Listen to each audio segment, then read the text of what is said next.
Final Fantasy XIV's Summoner has had a tough time living up to its name.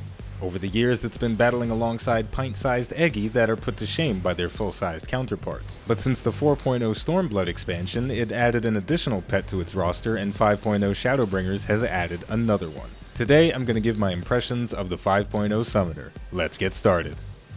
To start things off, I enjoy the Summoner a lot, but I often find myself feeling overwhelmed because there's a lot of stuff going on, and not all the pieces are connected together. Its primary damage is dealt through the damage over time spells Bio and Miasma, and a single target spell called Ruin that deals increased damage if the target is suffering from Bio or Miasma or both. As the Summoner progresses through its levels, it gains access to Ruin 2, Ruin 3, and Ruin 4. It also has access to pets called Eggy.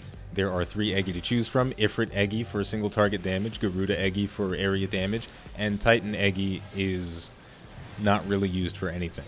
It also has an ability called Dreadworm Trance, which feeds into a whole separate mechanic. Dreadworm Trance removes the cast time from all of your spells. Dreadworm Trance also gives you access to a finishing move called Death Flare, which ends Dreadworm Trance. Upon exiting Dreadworm Trance, you can then summon Bahamut. Bahamut takes the place of your tiny little Eggy, and he also fills up most of your screen unless you go into the menus and adjust his size. Personally, I like him big. When Bahamut is on the field, he performs a special attack called Worm Wave every time you cast a spell. You can also use the ability Enkindle Bahamut to make him use his ultimate move, Akmorn. You can command him to use his ultimate move 2 times during his duration. After Bahamut leaves the battlefield, your Dreadworm Trance becomes Firebird Trance. When Firebird Trance is activated, you summon the Demi Phoenix. While the Demi Phoenix is on the battlefield, Ruin 3 and Outburst become Fountain of Fire and Brand of Purgatory respectively. These abilities function as a 1-2 combo, with Fountain of Fire being the combo starter and Brand of Purgatory being the combo ender. Both of these spells are instant cast. Just like Bahamut, every time you use a spell, the Phoenix will use a spell. Also, just like Bahamut, the Phoenix has an ultimate move called Revelation, which can be used twice during its duration. Okay, when I read all of that stuff out loud, it makes my eyes glaze over and my brain feels like it's going to explode, but during gameplay it all makes a lot of sense and it creates a very fun progression. When you activate Dreadworm Trance, you're getting a taste of what is your ultimate power. Your spells are instant cast, you feel more agile, and it allows you to weave your Eggy Assault actions in between your casts much easier. Then when you summon Bahamut, you're getting another taste of your final power. Bahamut's Akmorn ability is incredibly powerful. It's a 650 potency attack. Some jobs deal significantly more damage than that with their attacks, but the Summoner is based around dealing a lot of small hits, so 650 potency feels like a lot. After Bahamut goes away, you wait for a little while, then you enter your final form.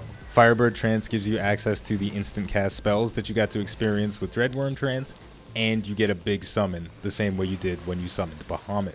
Going through this progression is very enjoyable for me because I feel like during combat I'm always working towards something bigger, and this is something that I enjoyed a lot in the 4.0 iteration of the Summoner as well. I like to contrast this with the Warrior. Every 90 seconds the Warrior gets to use an ability called Inner Release that allows you to execute all beast gauge actions without spending their cost, and it guarantees that all hits are critical direct hits. When Inner Release isn't active, you're just twiddling your thumbs and waiting for Inner Release to become ready to use again. Meanwhile, on the Summoner, if I'm not using Dreadworm Trance, I'm summoning Bahamut. If I'm not summoning Bahamut, then I'm using my Aetherflow stacks. If I'm not using my Aetherflow stacks, then I'm using my Demi Phoenix. The different mechanics in the Summoner's kit are disconnected from one another, but that doesn't feel like a bad thing. What I mean by that is the Aetherflow system has no relation to any of the other mechanics in the Summoner's kit. It's just something that exists on its own. The Energy Drain ability gives you access to 2 stacks of Aetherflow, which can be spent on Fester, a single target ability, or Pain Flare, an area damage ability. That's it. It doesn't affect your Dreadworm Trance, it doesn't affect your Phoenix, it's just its own mechanic. This is true of your Eggy as well, but your Eggy does have a more intimate relationship with you, the Summoner. Every time you command your Eggy with Eggy Assault 1 or 2, you gain a stack of Farther Ruin, which allows you to cast Ruin 4. Excluding your damage over time spells, Ruin 4 is your most powerful spell. The question is, why doesn't it feel bad that some of the mechanics in the Summoner's kit aren't directly connected to each other? For me, the mechanics that aren't directly connected to Dreadworm Summon Bahamut, and Summon Demi-Phoenix give me something to do in the downtime, so I never feel like there are any lulls in my rotation as the Summoner. Dreadworm Trance is a high, summoning Bahamut takes me a little bit higher, and when I summon the Demi-Phoenix, I am in my ultimate form. I am feeling as good as I can possibly feel. But even when all of that stuff isn't going on, the job still feels active. I still have things to pay attention to. Now let's move on to the areas of the Summoner that I feel could use a little bit of tweaking. Not a lot, just a little bit. The Summoner's Eggy have never felt impactful, and that is a trend that continues on in 5.0. The main issue for me comes from Eggy Assault 1 and 2. If you have Ifrit Eggy summoned, Eggy Assault 1 commands him to use a 100 potency single target attack, and Eggy Assault 2 commands him to use a 100 potency area attack. I know the Summoner is supposed to use a lot of small damage attacks that add up to a lot, but 100 potency feels like nothing. Furthermore, Eggy Assault 1 and 2 having 2 charges feels arbitrary. If each of the Eggy Assaults had a single charge and the potency of the attacks was doubled, and each Eggy Assault activation granted 2 stacks of Farther Ruin instead of 1, the Summoner would feel a little bit less spammy and the Eggy attacks would feel more hefty and impactful. My final complaint for the 5.0 Summoner is a small one, but it's something that caught my attention.